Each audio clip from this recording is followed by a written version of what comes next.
digitalisasi adalah suatu keharusan.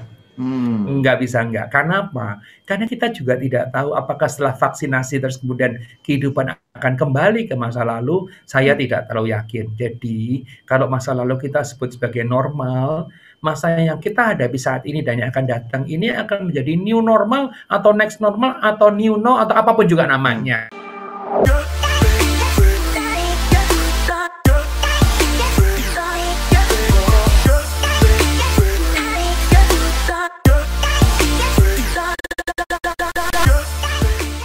Salam sehat, salam properti. Wah, hari ini saya senang banget nih bisa jumpa dengan suhu saya, dengan sekaligus guru saya juga nih, Pak Handoko Wingyowarko. Wah, beliau baik Pak Han. Beliau banyak banget memberikan inspirasi ke saya.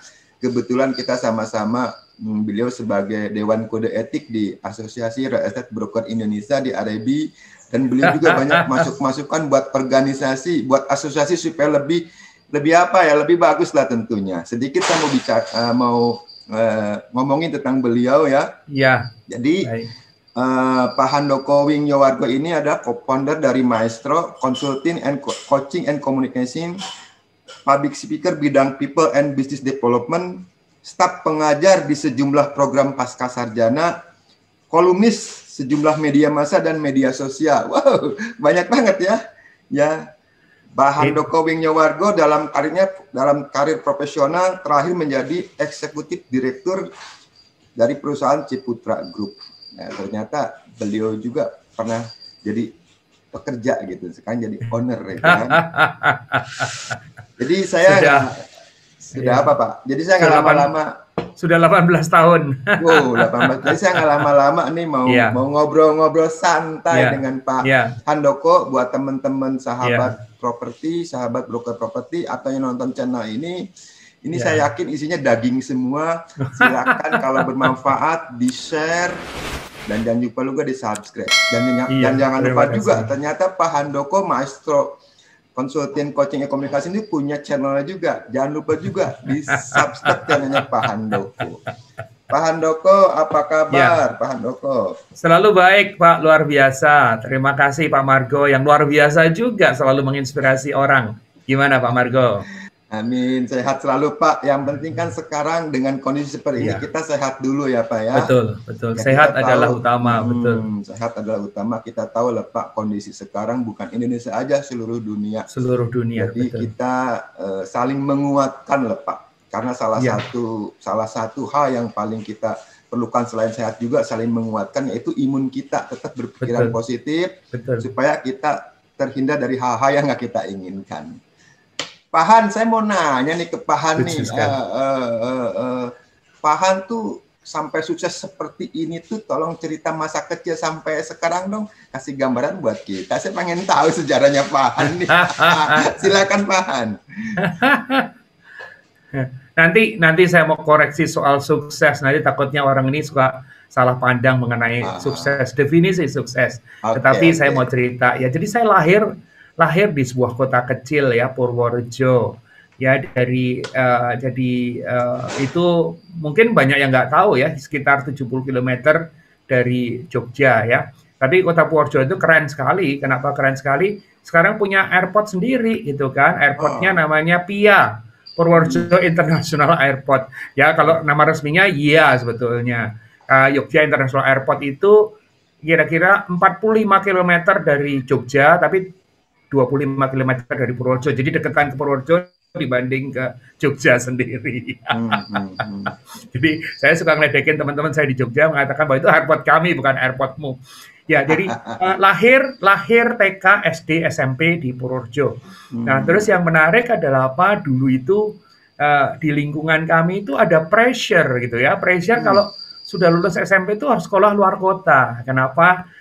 Menunjukkan bahwa memang kamu berprestasi kalau bisa sekolah luar kota dan sekolah yang terkenal gitu kan. Jadi saya ingat banget itu pressure itu di SMP, terus kemudian saya belajar dengan serius, akhirnya saya bisa keterima di sebuah sekolah yang paling kacau di dunia, yaitu namanya Collège de Brito di Yogyakarta. Kenapa kacau? Dulu itu kita boleh sekolah pakai celana pendek, kaos buntung, rambutnya gondrong, nggak mandi, ya. pakai sendal jepit, kiri biru, kanannya merah gitu ya, itu boleh dulu zaman saya gitu kan. Nah, jadi dari De Brito 3 tahun. Nah, kebetulan sekarang saya ini jadi presiden perkumpulan alumni Kolese De Brito sampai tahun 2022 tahun depan gitu ya. Ya itu saya nggak pernah memimpikan itu sejujurnya, tetapi ya semuanya itu kan yang ngatur yang di atas sana gitu ya. Nah itu terjadi saya di De Brito. Terus kemudian waktu itu bosan di Jogja. Karena bosan di Jogja, saya itu mau ke Jakarta. Nah, ke Jakarta, akhirnya mungkin di Jakarta saya sekolah di 2 tempat. Satu adalah Fakultas Ekonomi, jurusan manajemen dari Universitas Tarumanagara, dan satu lagi adalah Fakultas Ilmu Sosial dan Ilmu Politik Universitas Indonesia dengan jurusan adalah Ilmu Komunikasi. Nah, waktu itu tuh ya tahun 90-an tuh lagi ngetren-ngetrennya orang tuh sekolah MBA gitu. Wah, kalau sekolah MBA itu gampang dapat kerja katanya begitu. Akhirnya ya obsesi itu saya tanam dalam diri saya sendiri. Kebetulan di Tarumanegara saya dapat nilai bagus, di UI juga dapat nilai bagus, dua-duanya lulus. Ya, akhirnya saya berangkat ke Amerika untuk ambil MBA. Ya, dulu itu kan MBA itu MBA marketing dengan spesialisasi, karena waktu itu kita berpikir ya, wah Indonesia itu kan keunggulan kompetitifnya adalah pertanian gitu ya, agribisnis. Nah, makanya waktu di Amerika pun saya mengambil MBA di bidang marketing dan urusannya agribisnis. Yang menarik adalah apa nih Pak Margo? Pulang ke Indonesia tahun 94, itu saya ngelamar kerja tuh di perusahaan-perusahaan agribisnis. Ya nggak jelek-jelek amat sih sebetulnya offeringnya gitu ya. Tetapi saya mikir, wah ini kalau begini modalnya baliknya lama ini gitu kan. Yang menarik adalah tahun 94 itu kan booming properti sebetulnya. Saya diterima di sebuah perusahaan properti, di sebuah holding company yang baru mulai dibikin. Nah, dari holding company tadi, terus kemudian saya belajar, nggak lama saya di situ, tapi saya dapat kesempatan belajar yang sangat luar biasa karena ketemu dengan konsultan-konsultan asing ya untuk perencanaan sebuah kota. Terus kemudian ya dari situ ke properti sampai pindah 2 kali ya. Terus kemudian akhirnya di Ciputra Group. Nah di Ciputra Group juga menarik. Dulu kan saya nggak pernah di industri brokerage ya. Jadi saya tahu lah orang-orang yang di brokerage itu antara lain Pak Tirta yang sempat jadi ketua ya. Saya kenal Pak Tirta sebagai pribadi gitu ya. Waktu saya kembali dari Amerika juga itu. Terus waktu saya masuk di Ciputra Group waktu itu ya tahun 2000.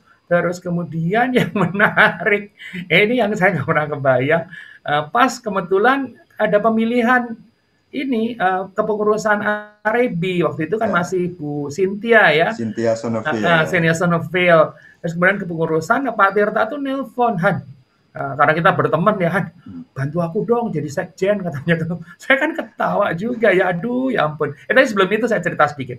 Jadi waktu saya masuk di Ciputra Group itu kan saya tahu bahwa saya itu kan orang yang tidak punya pengalaman di bidang brokerage. Nah, saya bersyukur banget mendapat kesempatan di Ciputra Group itu untuk belajar ya. Pertama kali saya sempat belajar ke Amerika, sempat belajar ke Kanada ya. Kanada itu termasuk waktu itu kan namanya Century 21 ya. Pak Margo di sana juga masih toh? Masih. Ya. Jadi saya belajar di Kanada, di Vancouver tepatnya untuk mengelola kantor. Dan saya sangat terkesan sekali karena di Vancouver tidak diajarin dengan bicara, tapi disuruh ikut ke divisi-divisinya untuk observing, note taking dan sebagainya. Termasuk bertanya ya, persisnya detail apa. Nah, saya belajar di US, saya belajar ke Kanada, saya belajar ke Cina juga. Kenapa di Cina, di Beijing itu ada seorang yang namanya dulunya dia itu adalah Eksekutif Director Century 21 Indonesia. Jadi terus kemudian pindah menjadi Eksekutif Director Century 21 Cina ya, namanya Bilhan. Ya, dan saya di Cina, saya belajar banyak banget dari Bilhan. Yang menarik waktu belajar dari Bilhan adalah hampir dibilang nggak ada rahasia. Nggak ada rahasia kenapa? Karena Bilhan mantan Eksekutif Director Century 21 Indonesia. Kan gitu. Nah, lebih menarik lagi adalah Bilhan tahu setiap orang yang menjadi member broker pada saat itu terutama yang mau berbroker zaman dia yang membentuk itu ya. Jadi dari situ saya bikin catatan banyak, bertanya banyak, akhirnya saya masuk itu seakan-akan apa ya kalau istilah orang Jawanya itu kayak dikarbit dari orang yang nggak tahu sama sekali tentang bisnis broker properti, tapi karena mendapat kesempatan belajar yang demikian banyak ya. Oh satu lagi, saya mesti belajar di Singapura. Waktu itu saya belajar di Singapura tuh dengan ownersnya benar-benar Century 21 Singapura, dan saya belajar masalah di sana. Ya karena Singapura waktu itu Century 21 dan mungkin property brokerage ada banyak masalah, dan saya belajar dari situ masalah. Satu lagi yang saya kepengen tapi nggak kesampaian adalah belajar dari Australia ya. Jadi sebetulnya Australia itu maju banget, tetapi rasanya waktu itu udah kebanyakan belajar, mungkin perusahaan juga rugi juga ya. Jadi akhirnya saya sampai hanya sempat Amerika, Kanada, terus kemudian Cina ya, Singapura, Australia sebetulnya yang saya kepengen banget dari Australia. Biarpun saya tetap email-emailan dengan ownersnya dari Australia, tapi rasanya akan cakep banget kalau saya sempat belajar di sana. Tapi ya begitulah. Ya. Jadi itu yang terjadi. Jadi dari kerja di bidang properti karena pada latar belakangnya agribisnis, terus kemudian masuk di Ciputra Group. Nah, saya belajar satu hal yang sangat luar biasa di situ di Ciputra Group. Dan Ciputra Group adalah tempat yang luar biasa untuk tempat belajar ya. Itu adalah apa? Bahwa developing business through people. Itu yang saya tahu persis, yang saya rasakan. Jadi bukan semata-mata bisnisnya, karena bisnis itu kan bisnis terkait dengan manusia kan. Jadi saya belajar benar-benar di situ dan kemudian melakukan banyak eksperimen mengembangkan bisnis lewat manusia. Jadi dengan apa? Dengan pelatihan, dengan konseling, dengan coaching dan sebagainya, itu akhirnya bisa mendapatkan pertumbuhan yang sangat signifikan di tahun 2000 sampai 2003 tadi. Nah, terus kemudian ya waktu itu saya umur 39 ya. Cita-cita saya adalah pengen ngambil doktor sebetulnya. Jadi pengen ngambil doktor, rasanya memang tidak mungkin ya saya sambil kerja sambil ambil doktor, terutama karena memang load-nya itu banyak. Waktu itu saya ambil doktor itu kan banyak kan Jumat Sabtu tuh kuliahnya, minggunya biasanya kerja, padahal ya kita tahu sendiri kan di bisnis properti Sabtu Minggu itu malah lagi rame-ramenya gitu kan. Jadi akhirnya saya ngambil doktor, tapi saya waktu itu berjanji pada diri saya sendiri, kalau saya keluar dari Ciputra Group, saya tidak akan bergerak di bisnis yang tempat saya bekerja sebelumnya, sehingga dengan demikian hubungan akan tetap terjaga, gitu ya. Nah, akhirnya saya bikinlah itu namanya Maestro Consulting, Coaching, dan Communicating, yang sama sekali tidak bergerak di bidang property brokerage, biarpun begitu saya keluar, saya dapat penawaran dari satu brand besar di Amerika yang, dong bikin brand ini dong di Indonesia, kita yang akan masuk dan you just run it gitu kan. Karena saya pikir waktu itu saya tetap setia dengan apa yang saya janjikan sendiri, bahwa saya tidak akan bikin bisnis yang berkaitan dengan tempat saya bekerja sebelumnya demi hubungan baik ya. Dan yang menarik adalah apa? Later ya, kemudian itu Ciputra Group itu menjadi klien Maestro juga. Itulah Pak Margo. Ceritanya panjang ya. Tapi Bapak tuh yang saya tangkap tidak lelah untuk terus belajar ya Pak ya. Jadi yang tadi lucu juga di Jogja gitu kan, itu sekolahannya ini sekolahan seniman atau gimana tuh Pak? Sedikit cerita dong. Mungkin teman-teman Bapak juga ntar yang dari Jogja bisa lihat video ini nih Pak. Gimana tuh? Jadi sekarang jadi ketua ya. Ketua alumni, presiden perkumpulan alumni College de Brito. Wow. Ya, jadi alumni kami itu 12.000 something, ya 12.000 something. Jadi gini. Sebenarnya sejarahnya panjang, tapi saya nggak mau cerita terlalu detail ya ceritanya. Jadi ada masa dulu sebetulnya kalau ditanya apakah sekolah itu memperbolehkan gondrong, jawabannya adalah tidak melarang. Jadi kalau tidak melarang itu bukan berarti memperbolehkan, tapi orang gondrong pun tidak dilarang, pakai sendal jepit pun, bahkan boleh pakai ada yang sekolah pakai sarung gitu segala macam. Memang nyentrik pada saat itu. Itu sekolah yang mengelola adalah pastor-pastor Yesuit ya. Itu ada sejarahnya panjang sebetulnya kenapa dulu bukan diperbolehkan, tidak dilarang karena Yang penting kamu itu sekolah bener gitu ya. Jadi waktu zaman saya itu ada prinsip adalah BBM namanya, bebas, bertanggung jawab dan memasyarakat. Artinya kita bebas ngapain aja tapi nggak boleh asal bebas, tapi harus bertanggung jawab dan jangan terus kemudian apa ya, waton seje atau sekedar asal berbeda. Maka kita didorong untuk memasyarakat dan karena itu sekolah Yesuit ya, jadi akhirnya yang ditonjolkan adalah bagaimana kita bisa menjadi man for others, ya menjadi seorang pria untuk orang lain. Dan orang lain tadi tidak didefinisikan sebagai kaum kita, tetapi untuk siapa saja. Jadi tidak memandang suku, agama, ras, golongan, politik dan sebagainya. Jadi man for others-nya itu benar-benar others. Gitu loh. Keren. Promosi The Brito ya. Gak apa-apa Pak, buat temen-temen yang lulusannya The Brito senang banget lah punya apa namanya, punya. Mereka bosan kali dengar saya ngomong kali. Bosan dengar saya ngomong kali. Iya. Bapak sempat kuliah juga ya di Fakultas Ekonomi Tarumanegara dan Komunikasi di UI. Iya. Itu waktu bersamaan atau memang bersamaan? Wow, bisa ya, jadi sebetulnya nggak benar-benar bersamaan. Jadi saya masuk Untar dulu di tahun kedua. Dulu tuh jadi rencana, sebetulnya tadinya saya kepikiran mau ngambil sekolah teknik di Jerman gitu kan. Tetapi akhirnya ya ada situasi waktu itu sehingga saya kuliah Untar dulu 2 tahun, pas di tahun ketiga saya double di UI dan selesai dua-duanya. Padahal tuh jauh loh. Itu boleh dibilang mana ya, Rawamangun dengan Grogol. Jadi jauh banget, jauh banget. Tapi ya gitu deh. Saya masih ingat ayah saya bilang, nanti kamu tidak selesai dua-duanya loh. Ya ayah saya sempat bilang begitu. Tapi saya bilang kalau kita tidak pernah mencoba, kita tidak pernah tahu.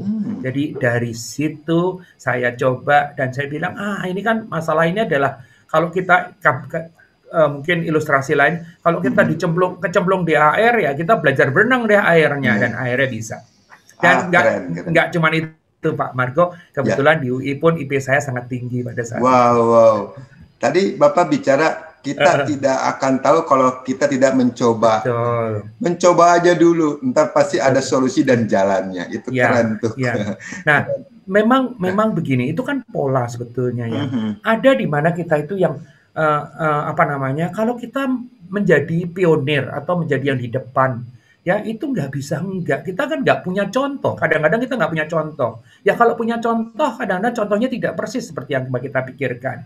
Jadi kalau Anda cuma mau jadi pengikut, kan nggak pernah nyoba, lihat punya orang terus gitu kan. Tapi kalau kita coba dulu. Ya kita coba akhirnya ya di dalam setiap percobaan dengan tujuan yang baik itu akhirnya ketemu solusi kok. Nah itu yang itu sama seperti sekarang kan kita main virtual begini. Dulu aduh saya itu kan tipikal orang yang sekali ngajar 200 sampai 800 orang gitu kan. Jadi kerinduan akan ngajar di depan umum itu besar sekali. Tapi kan situasi membuat kita berbeda ya. Situasi membuat kita berbeda yang akhirnya Oke. Ya, nah, waktu itu saya jadi ingat film Wia Marshall yang mengatakan untuk segala sesuatu itu ada pertama. Ya, jadi dari situ saya terus kemudian oke. Let's start a new one gitu ya. In the new normal tuh. Gitu. Pak Margo, begitu. Oke. Istilahnya Bapak bisa menyesuaikan keadaan gitu kan. Antara bisa dan harus Pak Margo kalau menurut saya ya. Jadi kalau kita berandai-andai, waduh coba kalau bisa begini, coba kalau bisa begitu. Kalau pengen kembali ke masa lalu di mana kita yang sukses pengen kembali ke masa lalunya yang sukses gitu ya. Tetapi kan nggak ada pilihan itu sekarang ini. Yesterday is history Pak Margo. Ya toh. Biarpun tomorrow is mystery, but if tomorrow comes, ya kita pengen sukses juga karena penentunya bukan yesterday, bukan tomorrow, but today. Hari ini kita ngapain, itu akan menentukan sukses kita tomorrow. Dan nggak boleh tergantung pada yesterday. Boleh kita belajar dari yesterday, tapi nggak boleh menjadi penghuni tetap yesterday. Oke, keren. Ini buat sahabat properti yang nonton YouTube ini ya. Jika ada komen, silahkan di komen. Ini daging semua nih Pak Handoko ngebuka nih di YouTube saya nih, dalam banget. Ingat ya, jadi saya apresiasi sekali dengan Pak Margo adalah in term of spirit ya. Pak Margo punya spirit yang luar biasa untuk educating others, sharing to others. Nah, ini perlu Thank you, thank didukung. you. Kenapa? Kalau kita melihat dunia media sosial saat ini, maaf buat yang ini ya, banyak yang kita suka merasa, aduh, kok isinya cuma gitu-gitu doang, maaf ya, mungkin nggak mutu atau mungkin hal-hal yang negatif gitu kan. Nah, kalau saya umpamakan misalnya katakanlah kita itu punya satu gelas isinya teh yang sangat pekat dan pahit gitu ya. Kalau kita nggak bisa buang teh pahitnya, maka yang kita harus bisa lakukan adalah apa? Menambah air putih sehingga dia tidak terlalu pahit. Nah, Oke. saya mendukung sekali Pak Margo yang Amin. mungkin bahasanya lain tetapi rasanya tujuan mulianya adalah agar supaya dunia sosial media ini bukan pahit, bukan suatu yang asam tetapi suatu yang bermanfaat. Gitu Pak Margo. Iya. Terima kasih karena paham juga di sosial media. Saya suka Kevin juga. Intinya sebaik-baiknya orang adalah orang yang bisa memberikan manfaat buat orang lain. Betul. Mungkin juga saya terpengaruh sekali dari SMA ya, Man for Others itu. Jadi sesuatu buat orang lain gitu ya. Nah, itu Pak Margo tadi, jadi sekaligus tadi saya bilang soal sukses. Sukses itu adalah pada saat kita bisa berbagi. Itu satu. Sukses itu pada saat kita berbagi ya. Saat kita sudah bisa berbagi. Oke, itu satu. Tetapi mesti kita hati-hati adalah apa? Untuk bisa berbagi dengan baik dan benar, maka kita harus punya sesuatu dulu. Ini kan penting. Jadi bukan terus kemudian apa yang sudah kita punya itu adalah hitungan daripada suksesnya, tapi pada saat kita sudah punya sesuatu dan sesuatu itu adalah baik dan benar, pada saat itu kita bagikan kepada orang lain, maka sebetulnya pada saat itu kita sukses. Dan satu lagi Pak Margo, saya selalu percaya banget pada saat kita berbagi dengan sepenuh hati dan segenap pikiran, maka akan kembali ke kita dari sumber-sumber yang kita tidak pernah tahu dan jumlahnya lebih berlimpah daripada yang kita berikan.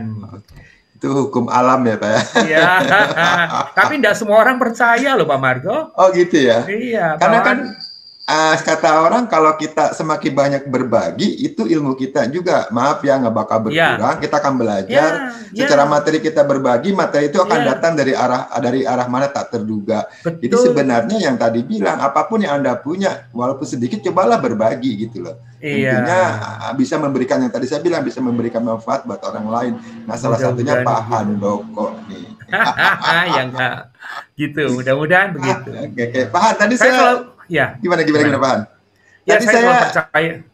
Gimana Pak Han? Gimana? Ayo, saya selalu percaya ya kalau misalnya terkait dengan Pak Margo kan senang ngajar ya. Saya selalu percaya adalah one teach to learn. Pada saat satu orang mengajar, dua orang yang belajar, yaitu minimum itu ya. Orang yang kita ajarin dan kita sendiri. Oke, thank you. Tadi jadi kalau kita mengajar kepada 1.000 orang, maka kita bisa jadi dapat dari 1.000 orang tadi yang kita belajar. Oke, gue. Gitu loh Pak Margo. Thank you. Pak, tadi saya dengar Bapak punya dream tuh. Waktu itu ayah bilang Bapak pengen doktor ya Pak ya, sekolah doktor ya. Nah, tolong jangan disinggung dong. Nggak apa-apa. Ini kayaknya masih sekolah atau udah jadi dokter nih sekarang Pak Han nih? Jadi waktu itu memang waktu keluar kerja kan saya ambil di program doktoral Fakultas Ekonomi UI, jurusannya adalah program studinya adalah Strategic Management gitu ya. Nah itu tahun 2004 saya masuk program namanya Graduate Certificate. Jadi kayak program awalnya dulu. Jadi kita belajar dulu ya, setahun itu. Tahun 2005 saya dipaksa harus masuk program benar-benarnya. 2005 saya masuk, ya kuliah penuh, kerjain tugas, nilai bagus gitu ya. 2006 saya masuk.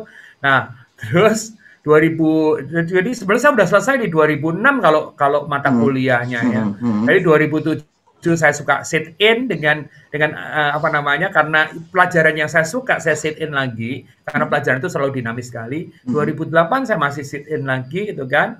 Harusnya kan saya bikin disertasi ya untuk bikin proposal. Nah waktu itu di kelas itu ada klien yang dapatnya dari kelas sebetulnya. Jadi saya nggak boleh nyebut, nggak enak gitu kan. Jadi yang menarik adalah apa? Jadi ada proyeknya besar ya. Terus kemudian saya kerjakan dengan sejumlah teman dan juga ini ya yang menarik adalah apa? Pada saat saya mengerjakan proyek itu teman itu lulus jadi dokter, sementara saya harus withdraw karena nggak Oh, selesai. Jadi ah, sementara proyek dia saya kerjakan sampai selesai. oke, Jadi oke. jadi statusnya bukan DO, statusnya adalah withdraw. Withdraw itu menarik diri. Nah, dengan withdraw sebetulnya saya masih boleh masuk lagi untuk mengambil doktor lagi di UI. Tapi kalau DO saya udah kayak semacam di blacklist, nggak boleh masuk Hmm, lagi. Tapi waktu itu statusnya withdraw. oh, Nah, oke, oke. kemarin kemarin hari Sabtu saya kan ngundang tamu, tamunya adalah dekan via UI, Hmm, bekas murid saya dulu, hmm, dan dia hmm. adalah orang yang bilang, ayo mas, tinggal kurang sedikit selesaiin, saya bantuin dengan segala macam cara gitu kan. Tapi memang waktu yang tidak memungkinkan, Pak Margo. Oke.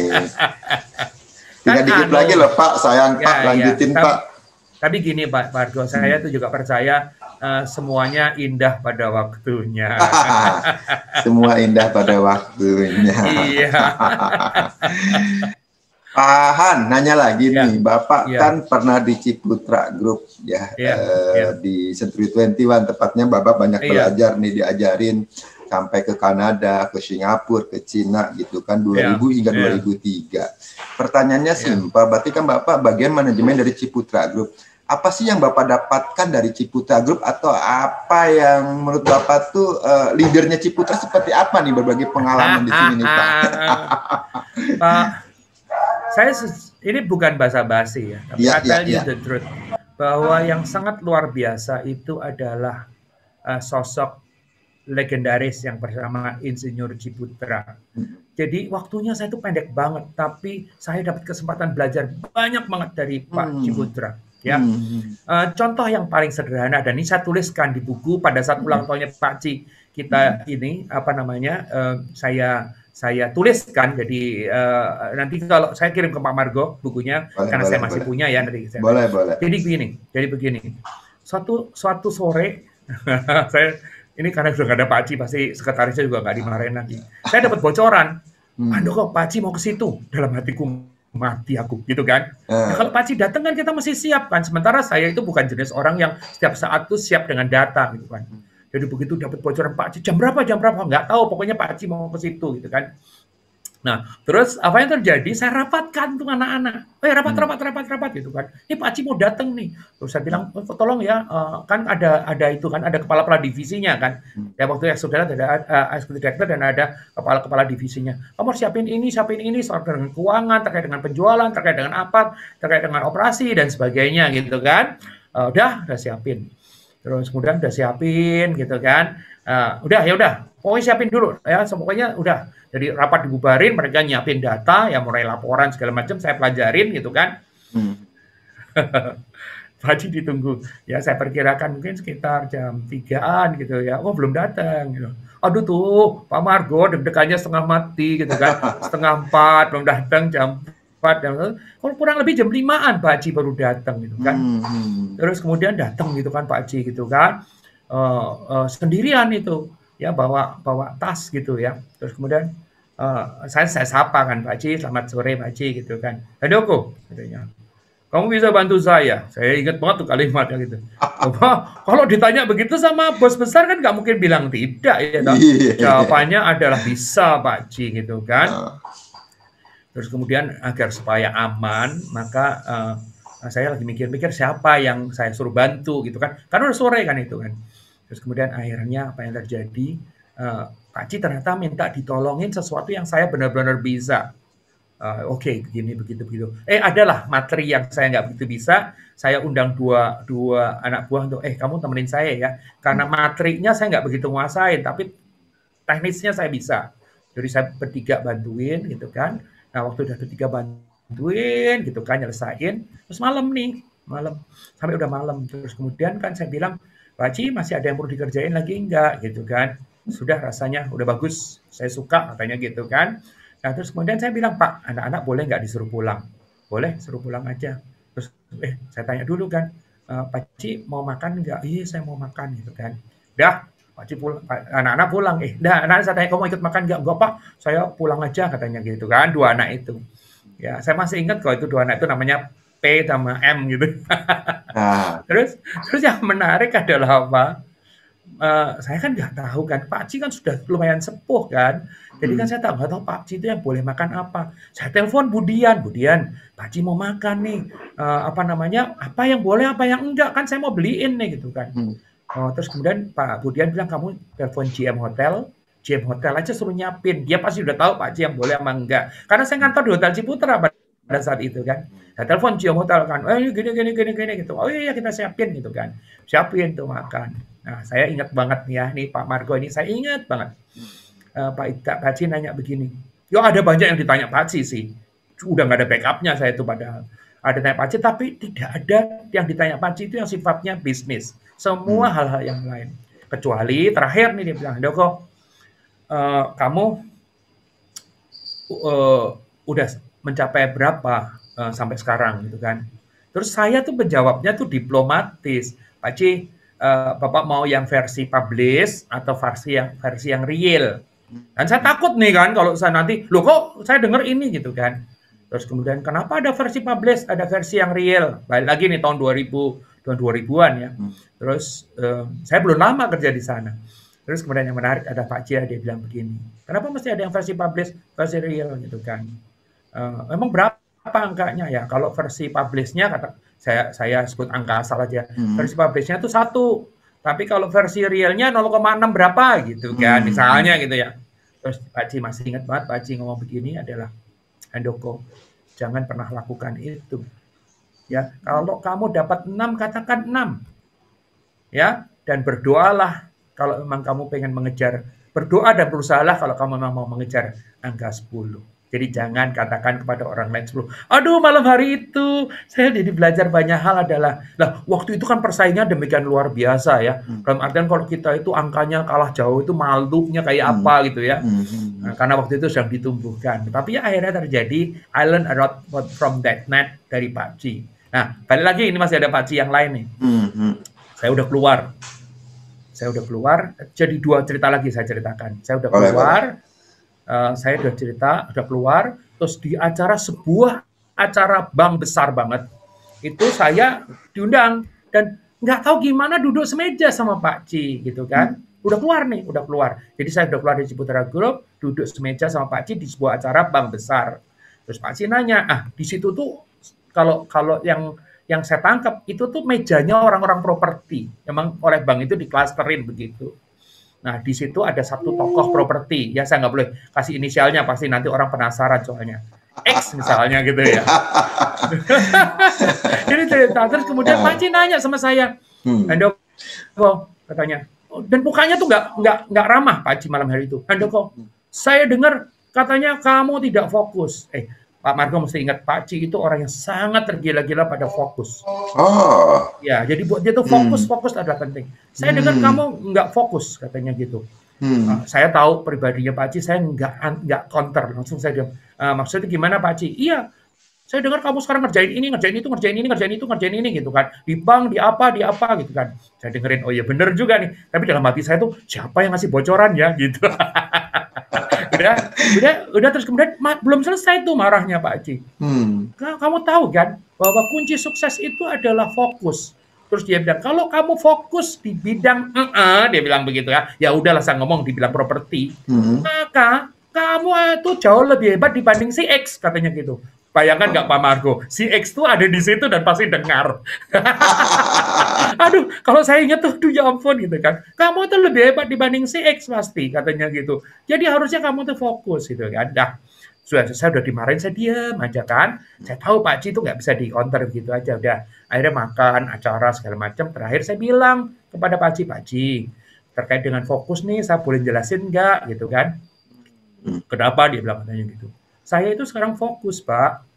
Saya fokus di bidang people and business development. Tidak fokus terkait dengan industri tertentu seperti yang dimaksudkan Pak Ci." Kemudian dia ngangguk-ngangguk dan aduh saya lega banget gitu kan. Tapi saya juga akhirnya minta maaf sama si X juga. Sorry ya soal tadi, saya bilang gitu. Terus si X itu ya menjawab, tapi kayaknya juga dia sebel juga itu. Satu lagi. Ya, gimana? Boleh silakan. Satu lagi. Pak Ci ulang tahun, saya lupa.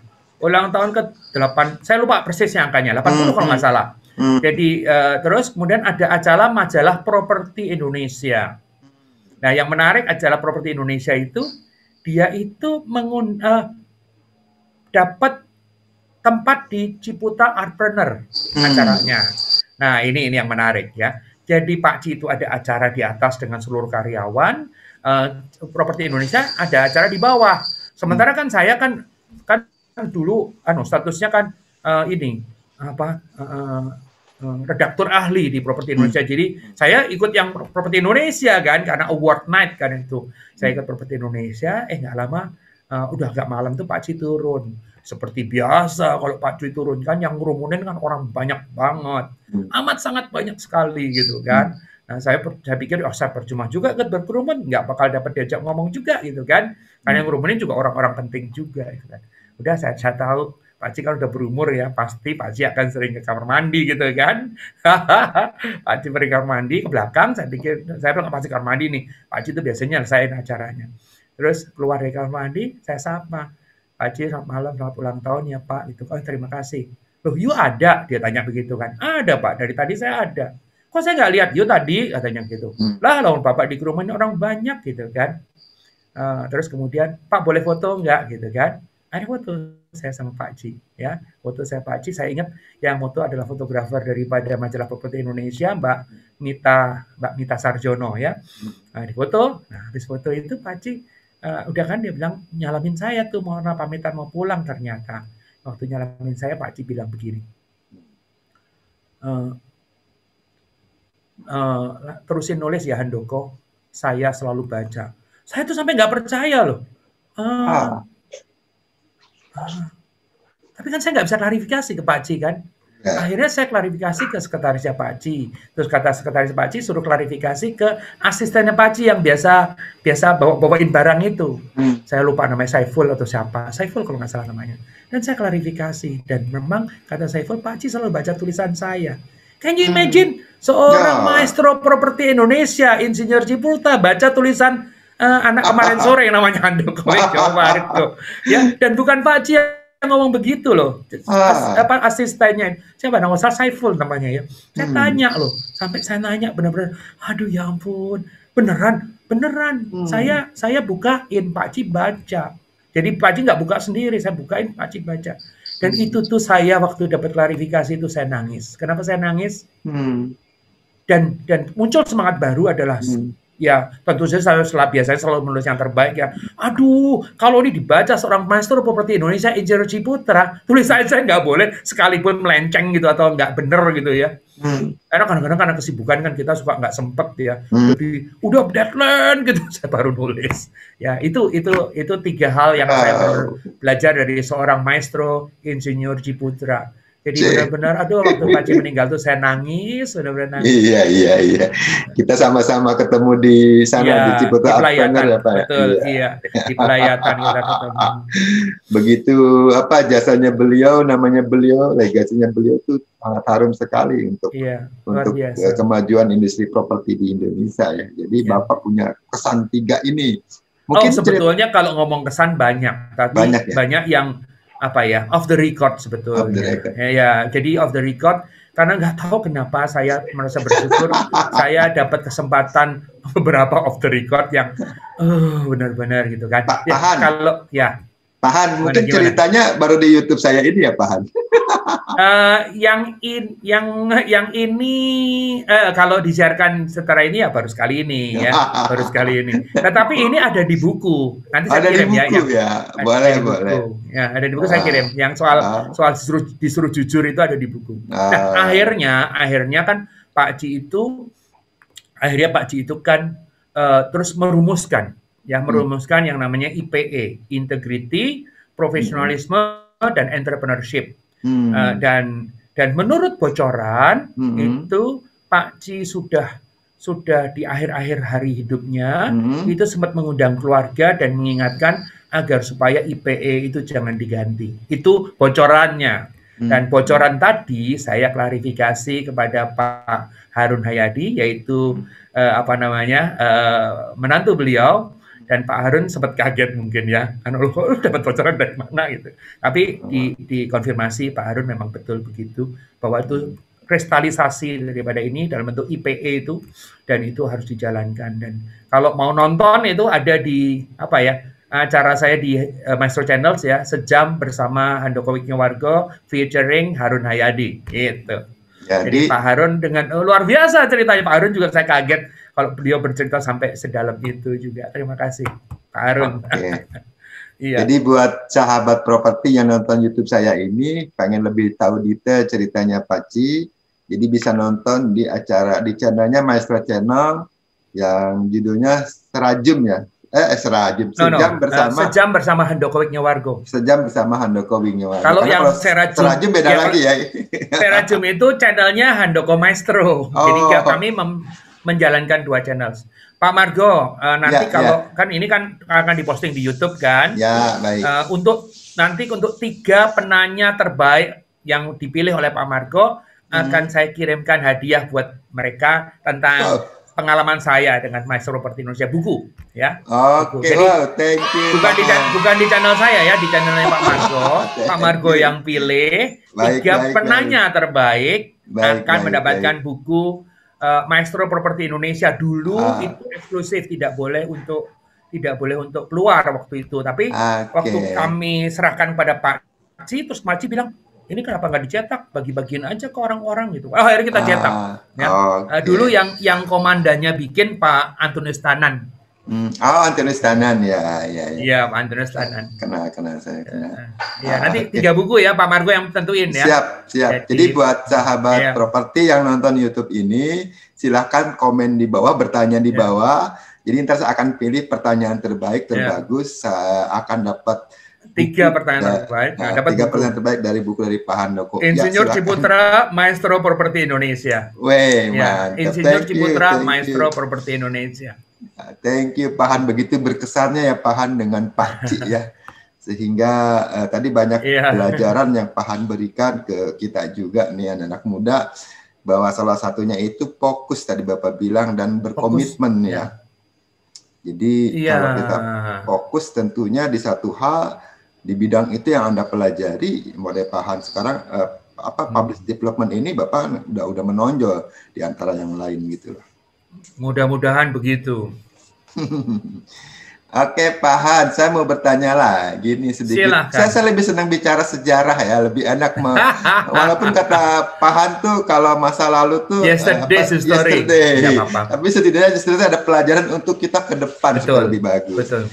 Pak Han, cerita dong dibentuknya Maestro 2003 sampai sekarang, apa sih visi misinya, terus kenapa jadi Bapak ngebentuk itu? Cerita Pak Han.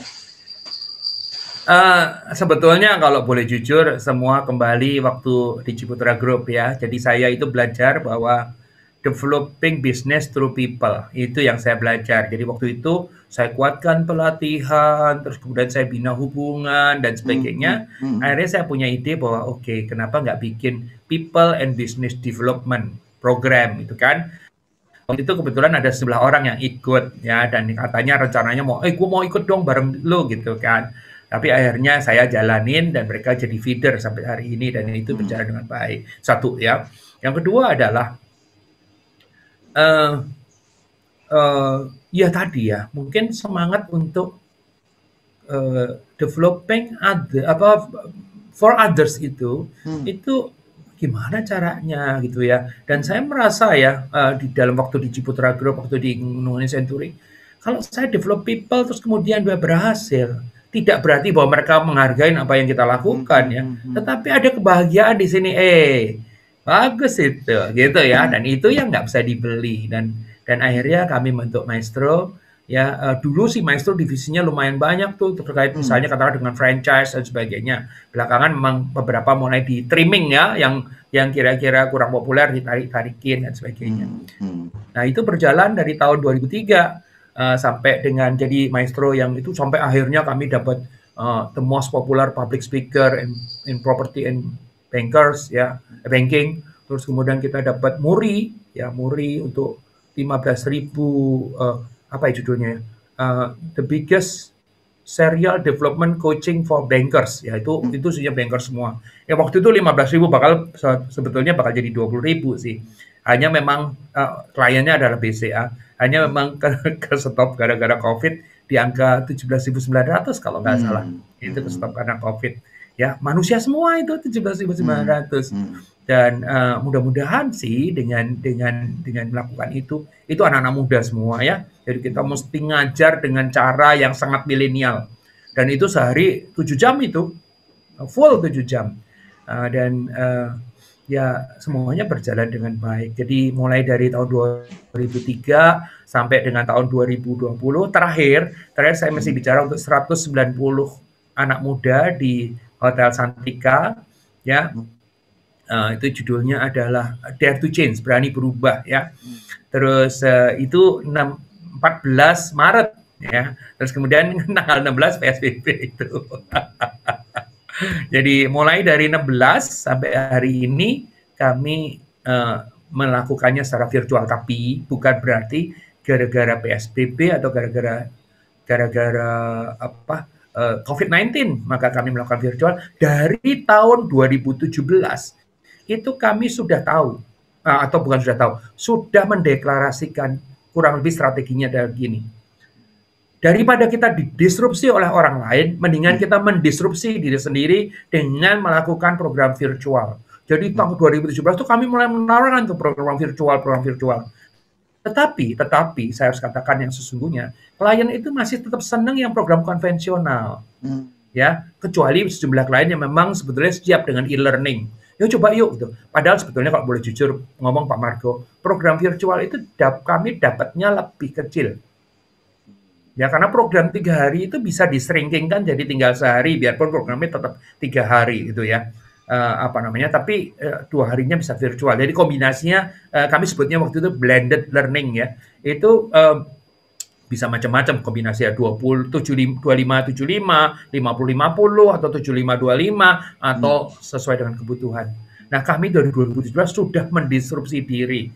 Tetapi apa yang terjadi itu nggak berjalan dalam artian terus kemudian orang menanggap oh asik juga ya ini lebih murah karena orang masih suka konvensional. Nah, waktu terjadi PSBB dan sebagainya gara-gara kan perubahan akhirnya yang namanya COVID-19 itu menjadi apa ya? Dia itu mempercepat proses ya, katalisator, mencepat proses perubahan dari tadinya nggak digital menjadi digital gitu kan. Tetapi adalah masa istilahnya void-nya atau masa kosongnya, yaitu kira-kira di pertengahan Maret sampai dengan April akhir lah, sebulan setengah itu hampir dibilang nggak ada program sama sekali. Ya benar-benar kami itu penghasilannya mungkin cuma 1-2 program doang. Jadi penghasilannya very very minimal gitu kan. Tetapi starting tanggal 3, jadi gini, ini jadi cerita deh. Silakan Pak. Jadi mulainya apa sih ya? Oh jadi gini, tanggal 1 April, pas April Mop, itu teman-teman saya SMP, itu tiba-tiba nelpon, kita konkol, ramainya setengah mati. Tapi terus terang sejujurnya, ini teman-teman SMP ini Pak Margo, yang di Purworejo dong ya? Purworejo, sejujurnya mereka tuh membuli saya. Kenapa membuli? Saya itu dianggap yang paling penakut, paling nggak berani keluar gitu kan. Nah kalau bahasa Jawanya, jireh weh, apa lah ya, pakai bahasa Jawa kan namanya juga ini. Jadi saya itu dibully habis-habisan sama teman-teman kecil. Pak Margo, teman-teman kecil adalah orang-orang yang tidak pernah takut membuli saya, ngatain atau apapun juga. Karena kita temenan dari kecil gitu kan. Jireh weh, gitu. Dari sejak jireh itu tanggal 1 April. Tanggal 1 April, terus kemudian apa yang terjadi Pak Margo? Itu kira-kira jam 3:30, jam 4-an gitu. Terus kemudian saya mulai, 3:30-an. Saya bilang, udah, gue nggak mau nelponan lagi. Ini dalam bahasa Jawa tapi ya, udah gue nggak mau nelpon lagi. Oh, lo gitu aja marah gitu ya, dalam bahasa Jawa juga nih. Gitu aja marah gitu kan. Gue bilang, enggak, gue nggak marah, gue mau mandi. Kamu ngapain mandi? Hari gue belum mandi. Gue mau keliling Jakarta karena mereka bilang pergilah keliling Jakarta, lihatlah Jakarta sekarang. Ya itu sudah 1 April ya. Jakarta sekarang itu sepi lah, inilah, itulah, bahkan jam-jam segini. Akhirnya saya mandi Pak Margo, 3:30 itu saya mandi, jam 4 itu saya WA dulu supir saya, siap-siap mobil ya. Supir saya nanya pakai mobil apa Pak gitu kan. Ya udah pakai mobil ini gitu kan. Ya udah akhirnya mereka bersih-bersih gitu kan. Ya. Terus jam 4 itu saya turun Pak Margo. Bersama dengan sopir saya, tunggu Ini kok hilang gambarnya. Ada paham.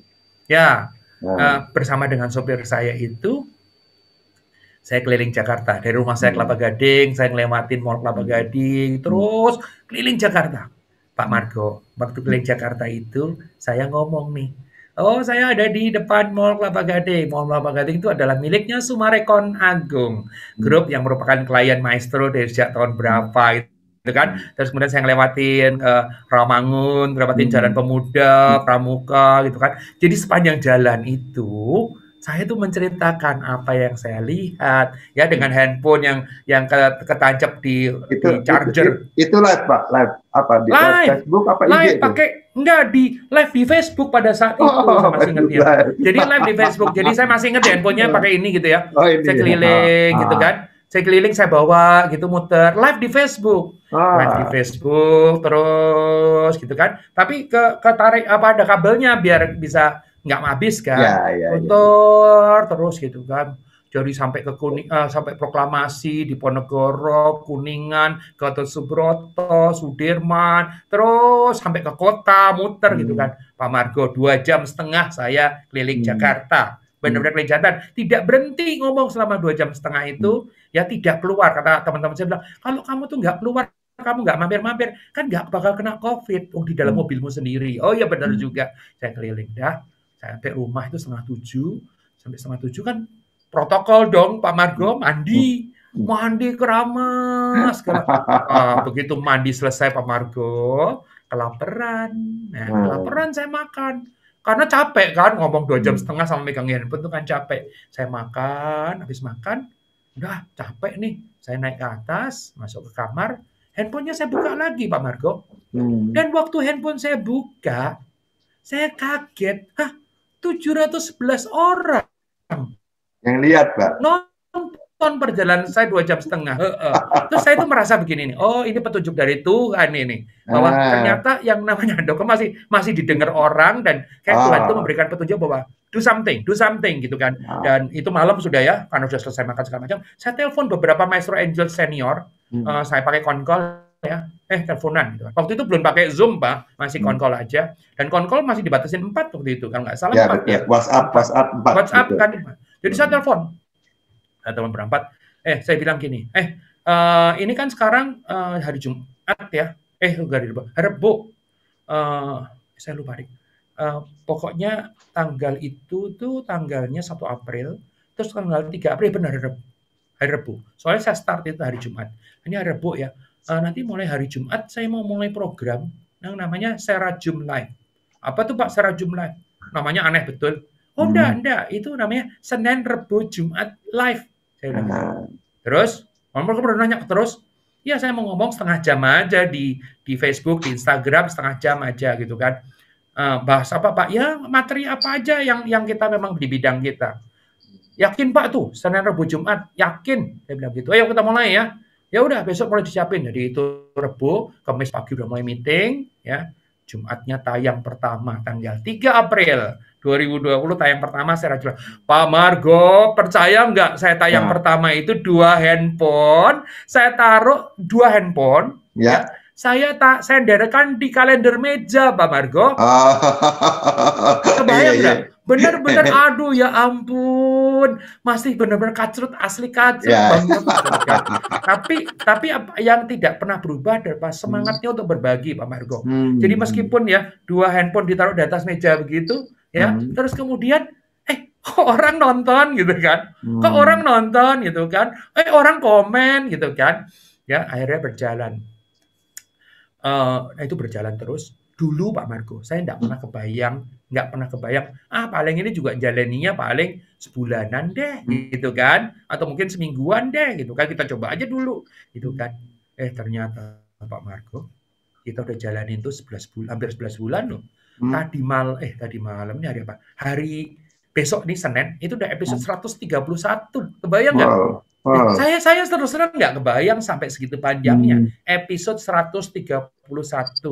Ya. Nah, sekarang yang paling sulit Pak Margo adalah gimana caranya biar topiknya tidak berulang.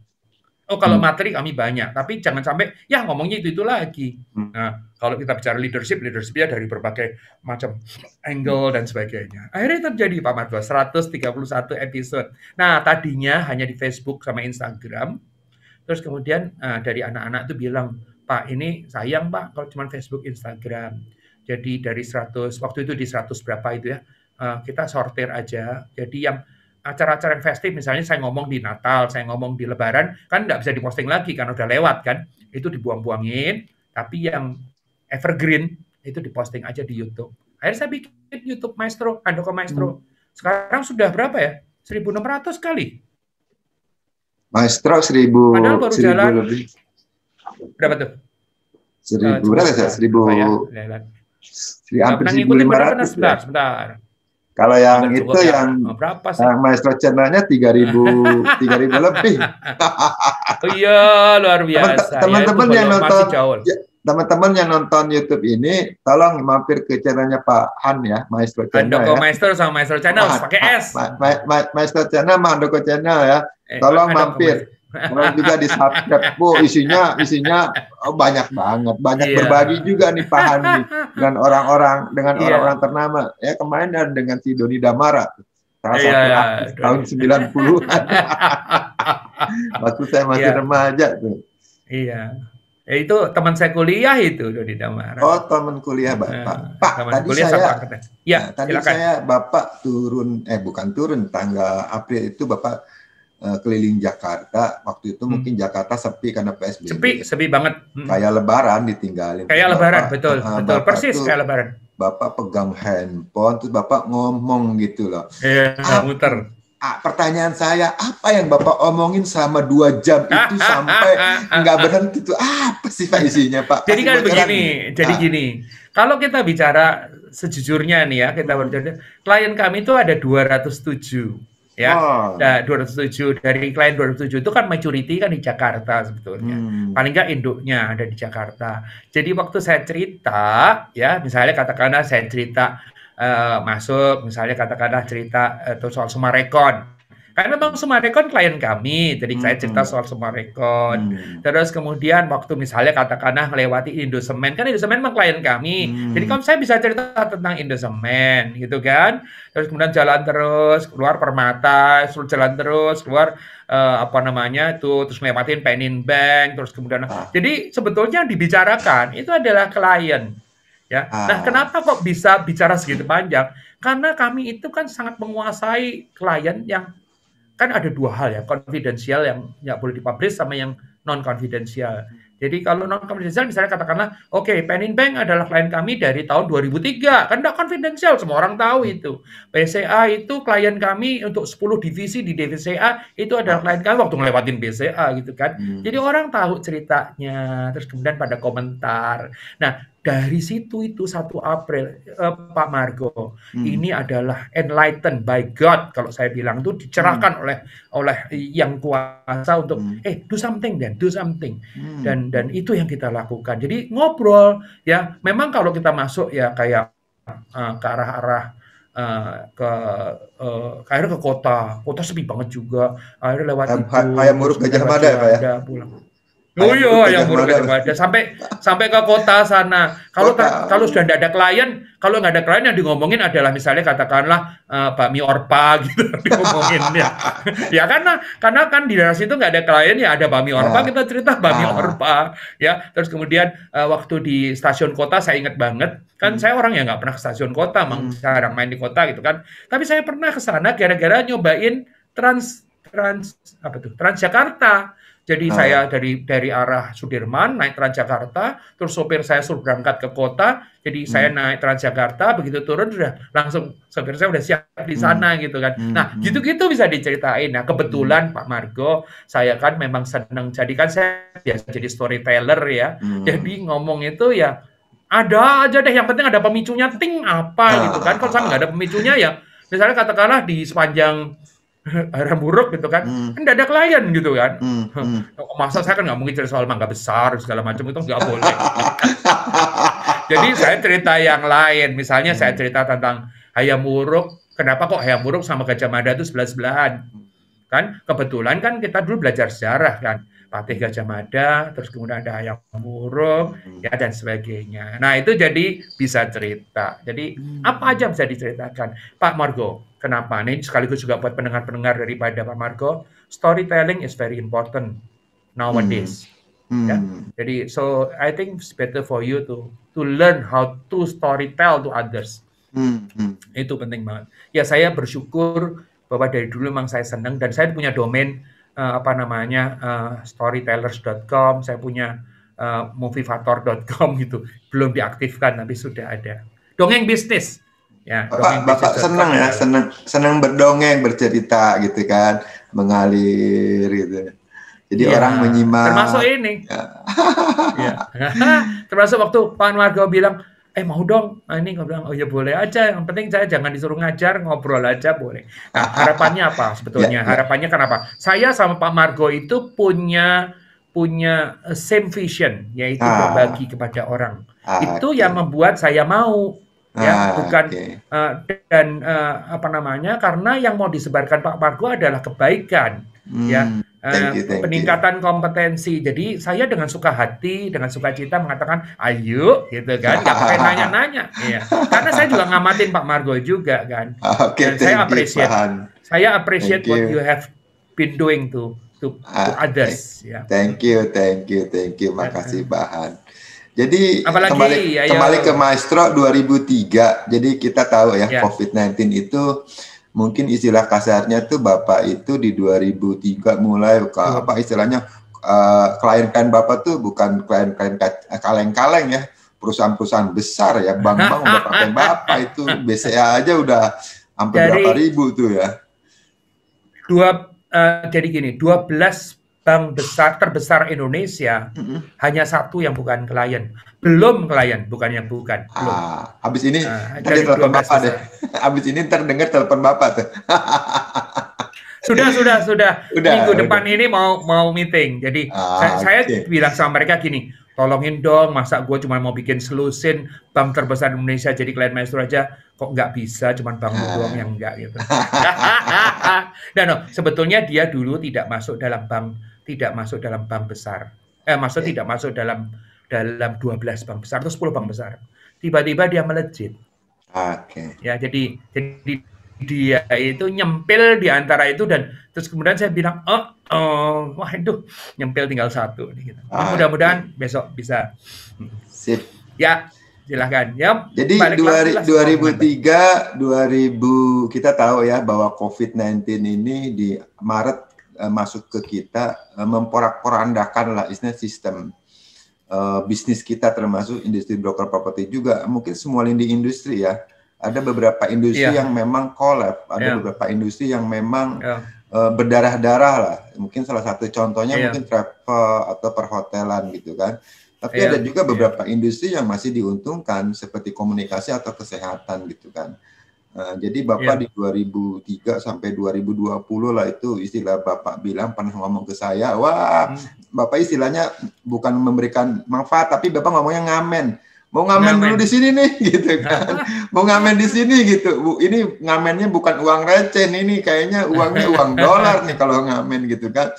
Jadi mungkin secara maaf ya, namanya tuh comfort zone. Orang tuh nyaman, rutinitas penghasilannya ada.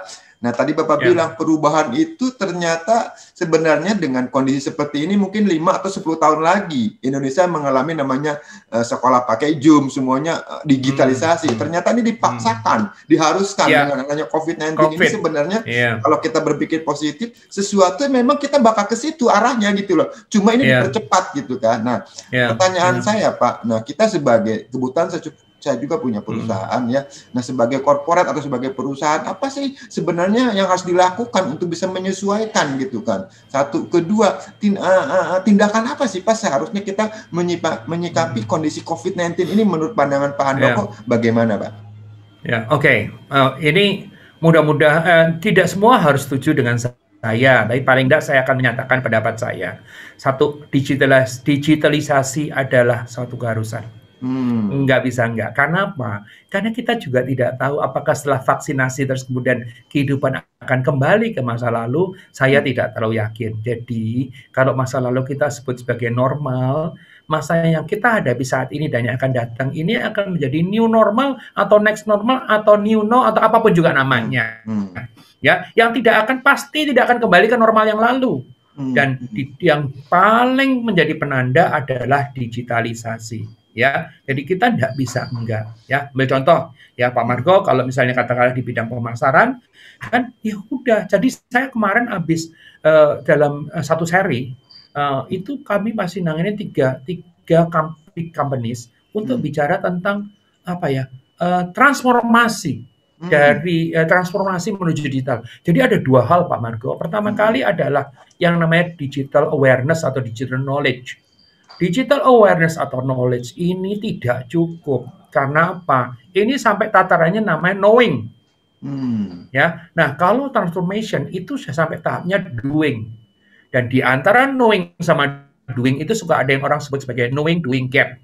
Dari tahu sampai melakukan itu ada gapnya. Jadi bukan berarti kalau kita udah tahu otomatis kita sudah jalanin, enggak. Ya, jadi banyak perusahaan ada satu perusahaan yang besar sekali itu sudah punya program digital awareness dan mereka minta tolong kami. Kenapa minta tolong kami? Itu adalah karena dari knowing sampai doing itu ada banyak perangkap, ada banyak challenges, ada banyak masalah.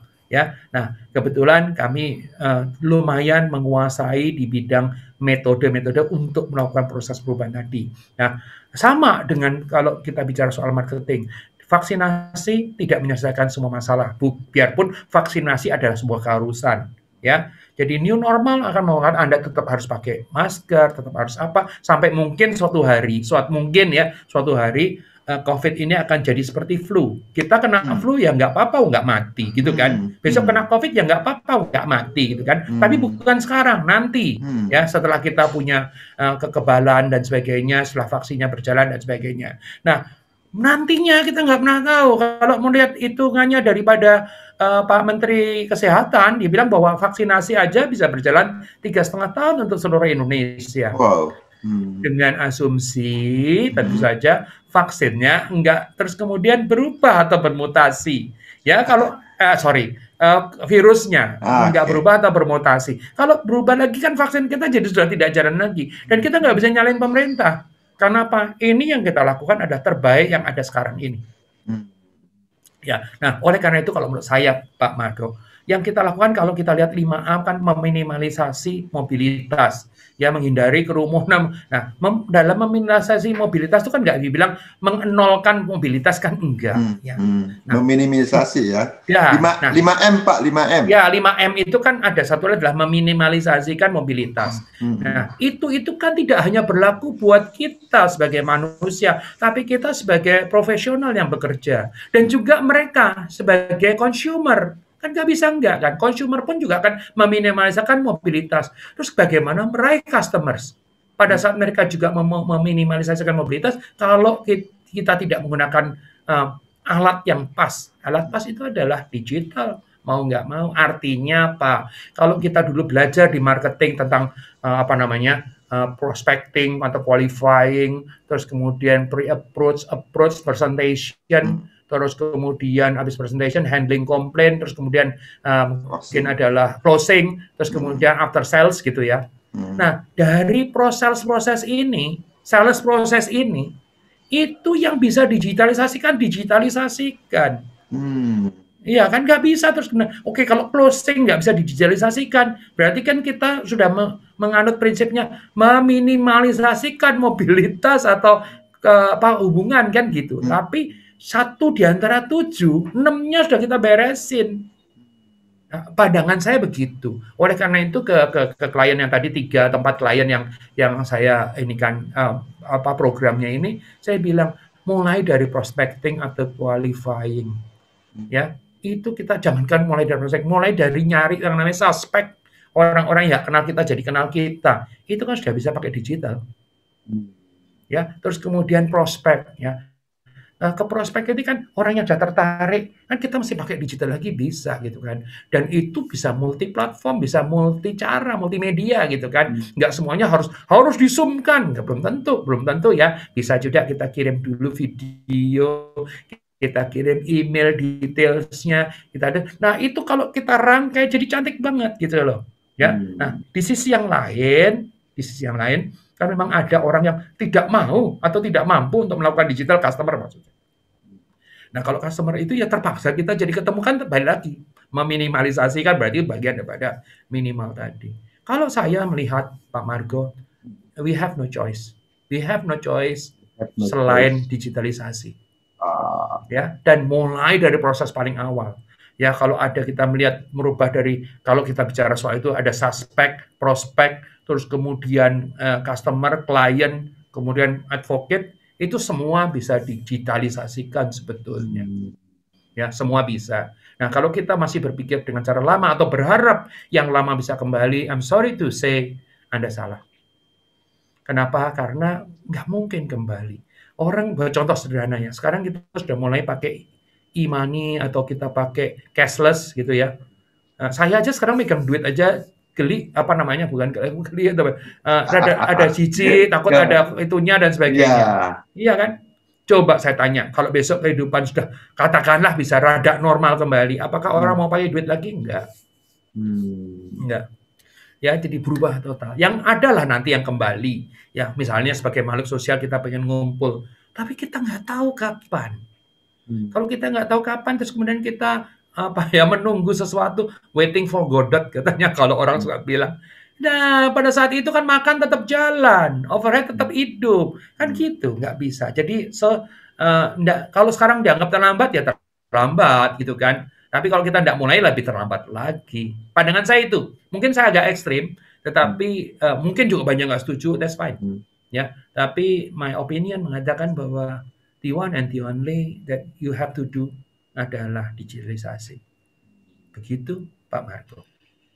Oke, sahabat properti, teman-teman yang nonton lihat YouTube ini, jadi Pak Handoko telah memberikan opini beliau ya. Iya. Jadi kita tuh yang saya tangkap itu beradaptasi dengan keadaan sekarang, jangan berdiam diri gitu kan. Iya, salah satunya dengan digitalisasi. Karena kata pikir digital. Pak Darwin sudah pernah bilang, Pak Darwin sudah pernah bilang yang akan bukan yang paling cerdas, bukan yang paling kuat yang bisa bertahan hidup, melainkan mereka yang mau atau bisa beradaptasi pada perubahan.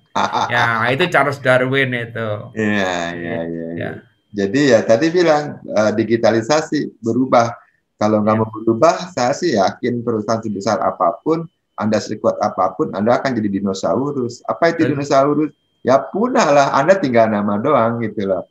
Jadi, Pak Margo mungkin motong sedikit. Apa yang dilakukan teman-teman semua yang mendengarkan acara ini? Apa yang dilakukan Pak Margo saat ini adalah bagian daripada public relations sebetulnya. Kalau boleh saya jujur bilang. Ya. Jadi dari mungkin Anda tidak kenal Pak Margo, terus kemudian karena Anda menganggap isi ini bagus, terus kemudian Anda jadi tahu, Pak Margo itu siapa ya? Pak Margo Kusiono ini seorang jagoan properti. Dari tadinya tidak kenal jadi kenal. Kan begitu. Tetapi justru ini adalah contoh paling nyata, betul? Contoh paling nyata, ya. Dan apa yang dilakukan Pak Margo kalau di dalam dunia digitalisasi adalah contoh paling nyata daripada kolaborasi. Kalimat Pak Margo pertama pada saat minta saya untuk jadi tamunya adalah, Pak, kita berkolaborasi yuk. Bukan kalimat, Pak, Bapak jadi tamu saya dong, kemudian saya mau interview, bukan itu. Kita berkolaborasi. Collaboration is the most important right now. Ya, agile, lincah adalah yang paling dipentingkan saat ini dan persisten. Gitu loh. Ya Pak Margo. Persisten dan konsisten dan. Iya. Ya Pak Margo, ini apa contoh paling nyata? Contoh paling nyata daripada Margo adalah is part of digitalisasi. Ya, kalau Pak Margo dulu ya Pak Margo ya, kita selalu ngantri di koran tertentu ya untuk pasang iklan. Sekarang coba pasang iklan di koran tertentu tadi, ada yang baca nggak? Anda ada kan? Padahal dulu kita ngantri-ngantri ya, setiap hari Jumat ngiklan, Sabtu ngiklan gitu ya. Nah, gimana caranya agar supaya orang kenal? Ya kayak gini, menggunakan sosial media.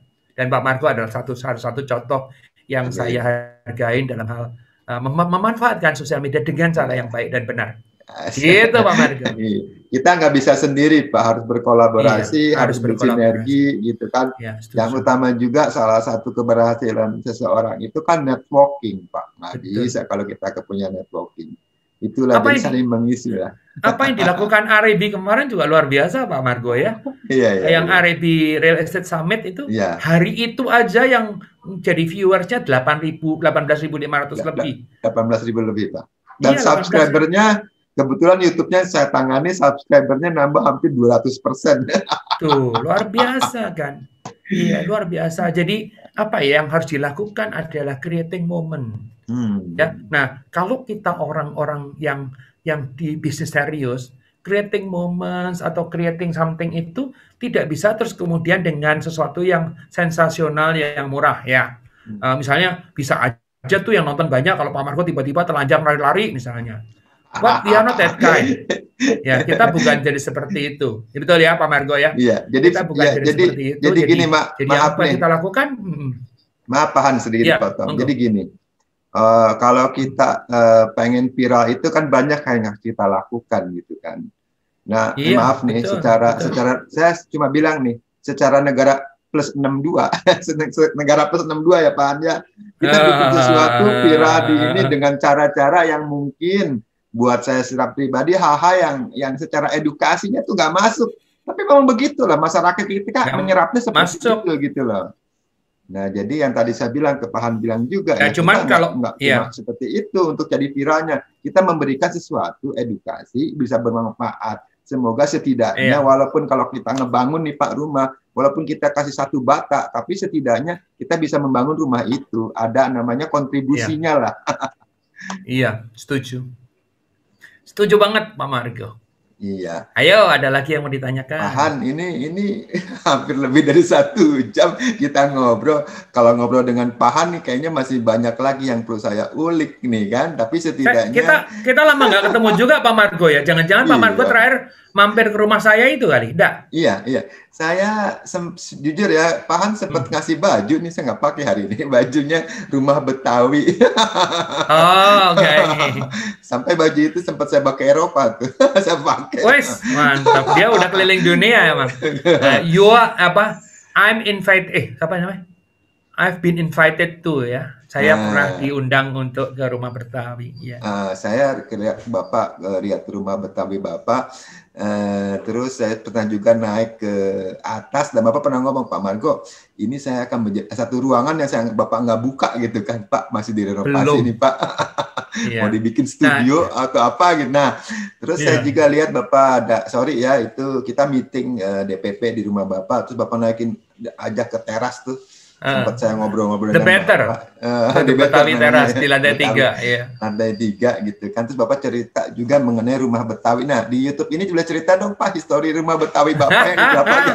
Sekalian katanya Bapak bangunnya juga nggak cepet tuh.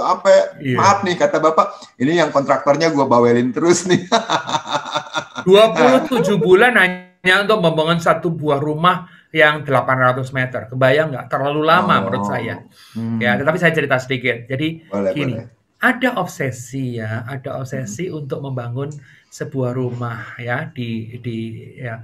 Jadi dulu tuh saya bilang sama keluarga saya, rumah kita itu mungkin udah ya waktu itu masih banjir ya. Aduh, rumah kita tuh kena banjir. Terus kemudian jalannya juga nggak terlalu gede gitu kan, biarpun lokasinya sangat prima gitu kan. Kita pindah aja yuk ke tempat lain gitu kan. Pemilik pemungutan suara itu ya ke keluarga saya yang tinggal bareng lah ya. Nah, dan ternyata hasil pemungutan suara itu ide saya tidak diterima sama sekali. Jadi saya itu 1, mereka semua 4 atau 5 orang bilang no, stay here. Waduh, kalau stay here terus kita bingung juga ya. Kan Pak Margo pernah datang ya, bahwa saya pengen punya rumah tuh yang jalan depan rumahnya gede gitu kan. Ini kan nggak gede gitu kan ya, biarpun nggak kecil juga. Dan kalau lokasi sih oke banget lah, lokasi dekat sama ini. Problemnya dari situ, ya udahlah gitu kan. Nah, terus kemudian saya punya ide untuk di mana mulai ide pertama adalah namanya juga saya dibesarkan di budaya Jawa. Saya pengen bikin rumah Jawa gitu kan. Ada joglonya, ada apa gitu kan. Nah, terus yang menarik adalah apa?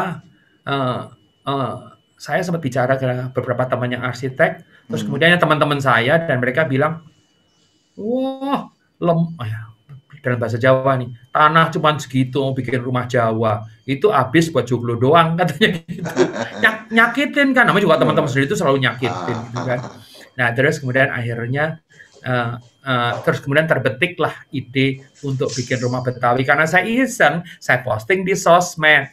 Siapa dong yang punya ide, yang punya ini tentang rumah Betawi? Oh itu ya, komentarnya di sosmed itu tidak semuanya positif. Termasuk salah satu arsitek yang sangat terkenal, dia bilang emang ada desain rumah Betawi gitu. Oh pokoknya enggak ini, bisa biarin aja. Ya namanya juga di sosmed kan gitu. Terus kemudian akhirnya saya sketch sendiri. Waktu saya sketch sendiri itu, saya sketch tentunya cuma sketch ruangannya karena saya nggak jago. Saya sketch berdasarkan kebutuhan saya itu seperti apa. Jadi saya pikir, oh iya ada ibu saya itu sering ngumpulin orang, berarti saya harus punya ruang tamu yang gede banget gitu kan, yang bisa buat ngumpulin saudaranya, keponakannya dan sebagainya. Nah itu ruang tamu itu bisa dalam situasi normal bisa 70 orang loh. Dalam situasi normal yang Pak Margo sempat pakai buat raker itu bisa 70 orang kalau teater ya. Kalau cuma teater. Nah, udah ada jalan kan. Jadi jalan. Terus kemudian saya sketch. Nah, sekarang nyari arsitek. Nyari arsitek ini mesti nyari arsitek yang sabar karena saya rewel kan gitu. Nah, terus kemudian ada juga sebetulnya ada yang anggota REB juga namanya Insinyur Swanditan. Jadi Pak Swanditan ini memang baik banget gitu ya.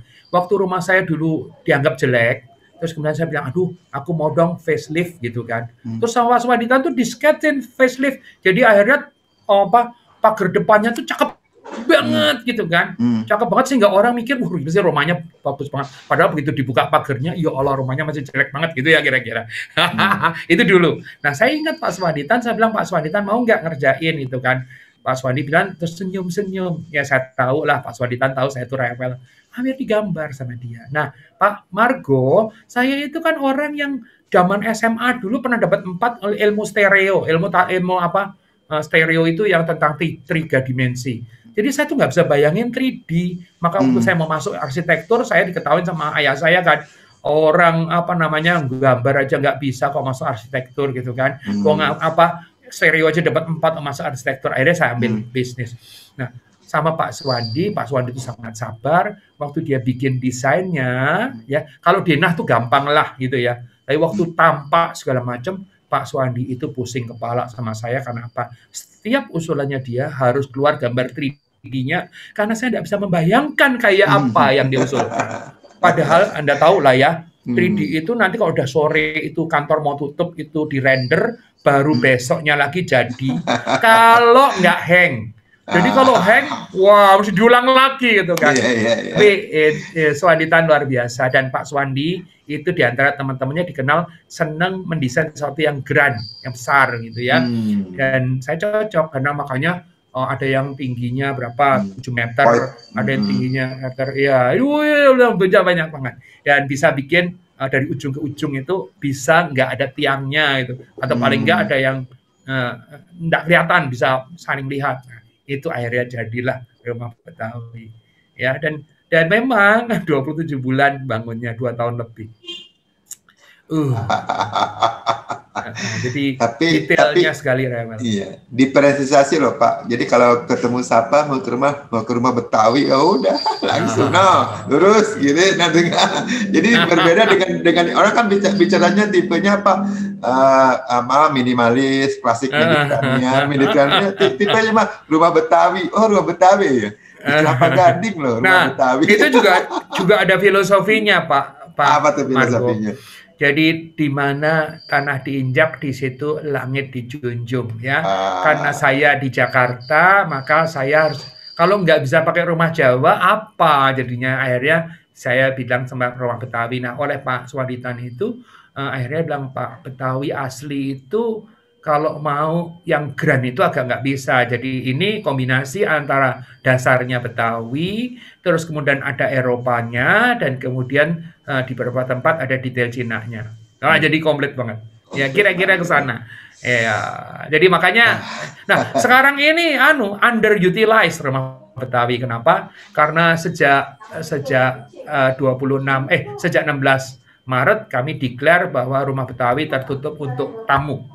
Ya, bahkan keluarga pun nggak ada yang datang. Jadi sangat kosong melompong.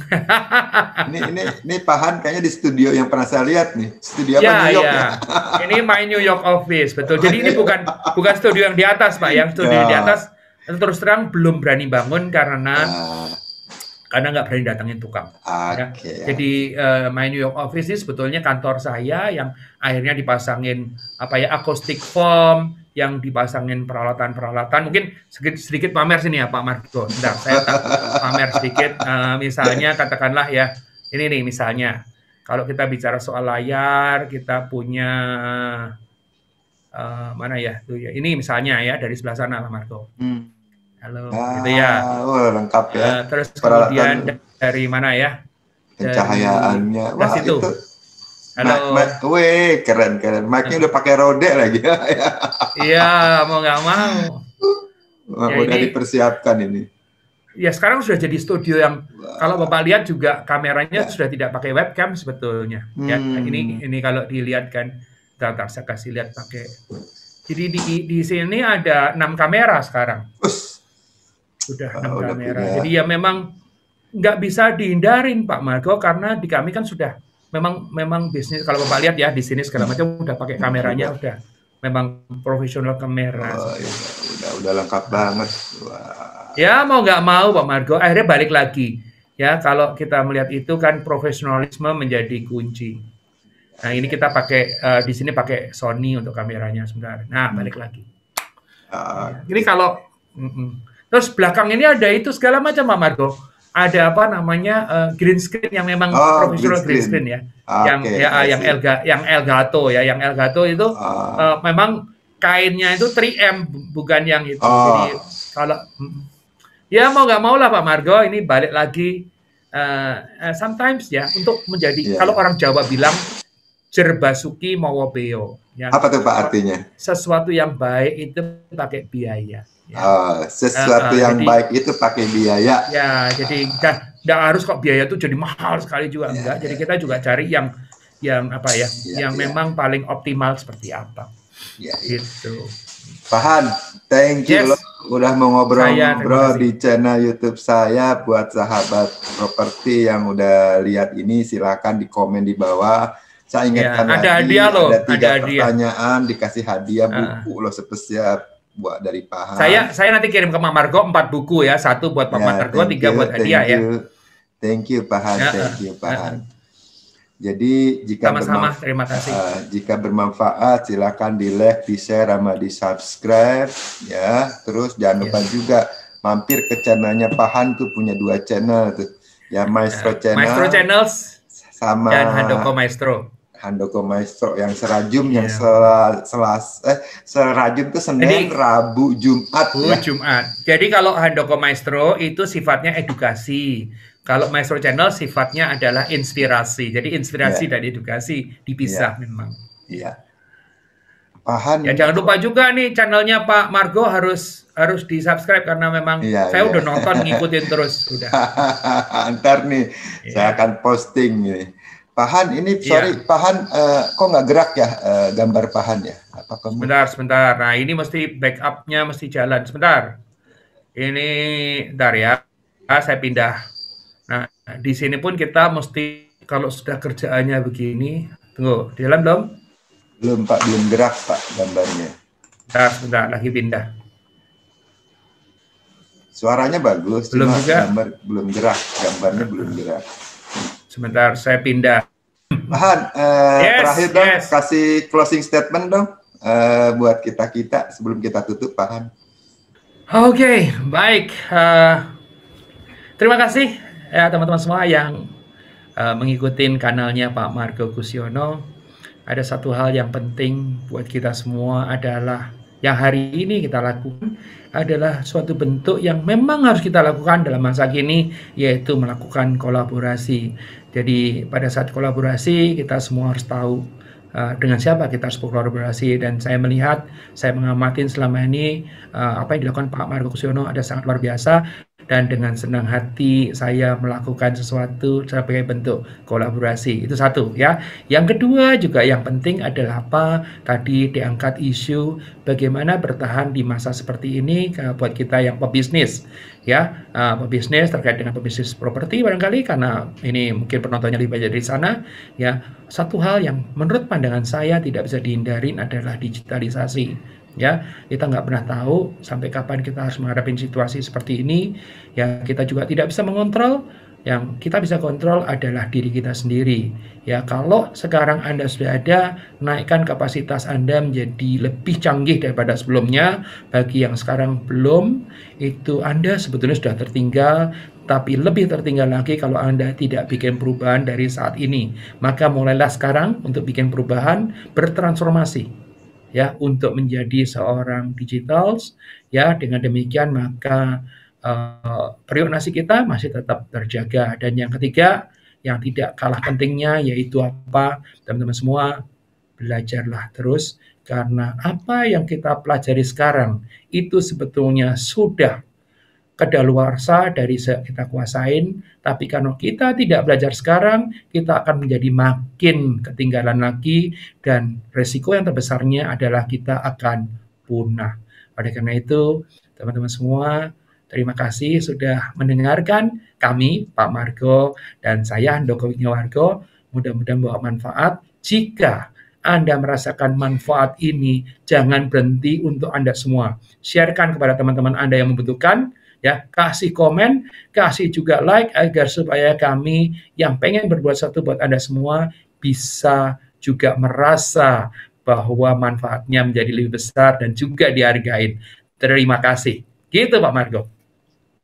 Terima kasih Pak Han. Wah, keren banget. Closing statement ada 3 ya. Tadi Bapak bilang belajar terus, memberikan manfaat buat orang lain, dibuat sahabat-sahabat properti nonton YouTube ini ya, kita berkolaborasi, bersinergi, yuk kita sama-sama belajar di industri apapun Anda sekarang berada. Yuk kita isi supaya Indonesia lebih hebat, Indonesia lebih kuat. Betul. Kita yakin. Setuju.